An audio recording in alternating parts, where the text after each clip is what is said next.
Beyond the fleeting fame of these one-hit wonders lies a striking narrative where the meteoric rise was as swift as their career's unexpected fall. Experience Unlimited, aka EU, achieved immense success with their standout hit that featured on the original soundtrack of Spike Lee's School Days.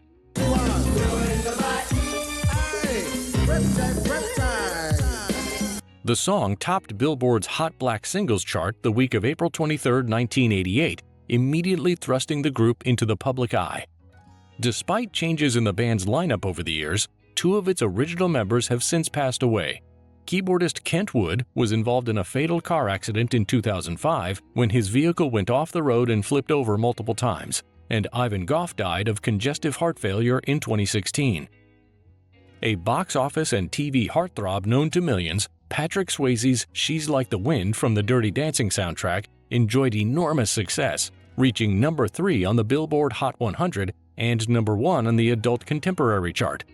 The soundtrack itself triumphed in music rankings for an impressive 18 weeks.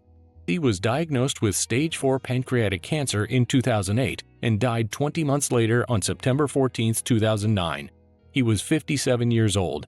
His body was cremated and his ashes were scattered over his New Mexico ranch. Johnny Kemp's debut LP received little attention, but his 1987 sophomore album Secrets of Flying propelled him to success. It produced 2 top 5 hits, Dancin' With Myself and Just Got Paid, which claimed the number 1 spot. The latter also reached number 10 on the Billboard Hot 100, selling over 1 million singles in the United States. Johnny chose not to pursue further individual endeavors, but remained active in the music industry, stamping Just Got Paid his signature piece. He was found dead in 2015 at the age of 55 off the coast of Montego Bay. Before Heavy D made his impact on hip-hop with his sample of Mr. Big Stuff, Gene Knight's original version transcended genres, rising to number 1 on the Rhythm and Blues chart for 5 consecutive weeks, and it secured the number 18 spot on Billboard's year-end rankings list of 1971.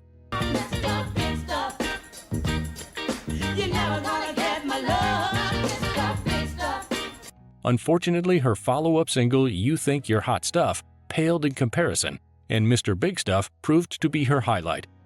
During a 2016 festival in New Orleans, she mentioned to her audience that royalties from its frequent use in films, TV, and covers had provided her with consistent income. When asked about being classified as a one-hit wonder, she humorously replied, "When the song is played, the checks come to me. All I have to do is sit home and wait for the mailman." Gene died at the age of 80 in November 2023 of natural causes. Formed in 1979 with brothers Patrick and Freddie Waite, Kelvin and Michael Grant, and vocalist Dennis Seaton, Musical Youth's 1982 hit sold over 4 million copies, making it their breakthrough single.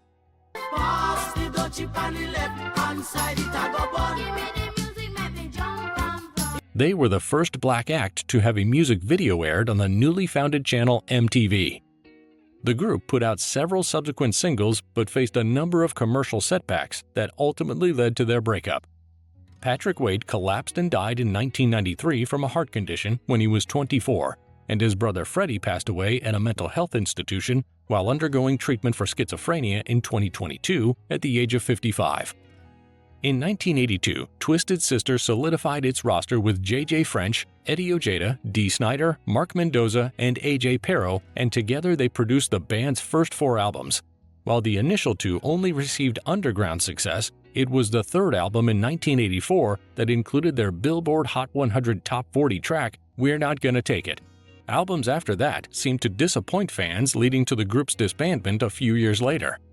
They reunited in the 90s and continued to perform worldwide in full makeup. In 2015, drummer A.J. Pero passed away in his sleep due to a massive heart attack while on a tour bus. He was traveling with band members from another group he had joined, even though he was still associated with Twisted Sister. Denroy Morgan was a Jamaican-born performer who traveled to the United States in 1965 to become a musician. He was a member of a New York City Caribbean music ensemble in the 70s before deciding to launch a solo career. In 1981, Morgan had his peak period when he recorded I'll Do Anything For You, which landed at number 9 on the American Soul chart and number 7 on the dance charts.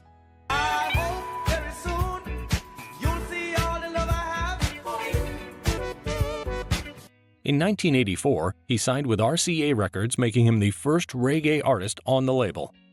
He died after a prolonged battle with cancer in March 2022, aged 76. Rapper Craig Mack, the first artist on Bad Boy Records to make waves, delivered the label's maiden hit Flava in Your Ear in 1994. The track eventually reached number 1 on the Billboard Rap Songs chart and number 9 on the Hot 100. The remix of the single signified the inaugural appearance of the Notorious B.I.G., whose debut album Ready to Die released exactly 7 days before Mac's album did. In spite of his unquestionable talent, this sequence of events overshadowed Craig's possibility of having an enviable career. Although he issued a second album years later under a different label, none of his follow-up music charted.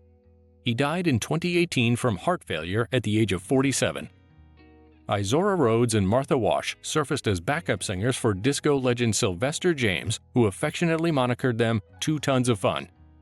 As their success ascended, the pair rebranded themselves the Weather Girls, unleashing their single It's Raining Men in 1982. The song rapidly became an anthem empowering single women and suggesting the possibility of meeting a large number of men while out and about.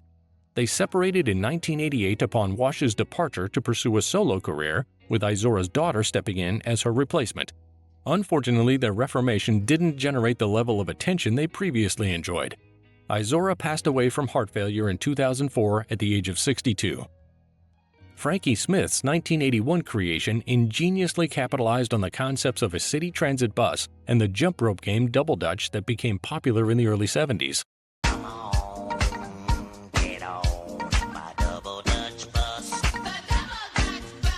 The song dominated the Billboard best-selling soul singles chart, maintaining the number 1 position for 4 weeks. Before that, Smith was recognized for penning songs for the O'Jays and the Spinners. In 2006, he released an album that failed to gain traction or make a significant impression. He died in 2019, aged 79 from unknown causes. Jermaine Stewart's single We Don't Have to Take Our Clothes Off from his album Frantic Romantic epitomized the 80s dance scene so perfectly that it achieved Billboard's top 10 status. Born in Ohio, he later relocated to Chicago, where his entertainment journey began on Soul Train. Following the show's move to California, Jermaine collaborated with Jody Watley and Jeffrey Daniel. While touring overseas with Shalimar as a dancer, he performed background vocals for Culture Club and landed his first recording contract. Stewart passed away at 39 due to AIDS-related liver cancer. Subscribe for more stories that memorialize the legacies of influential figures in the world of entertainment. Thanks for watching.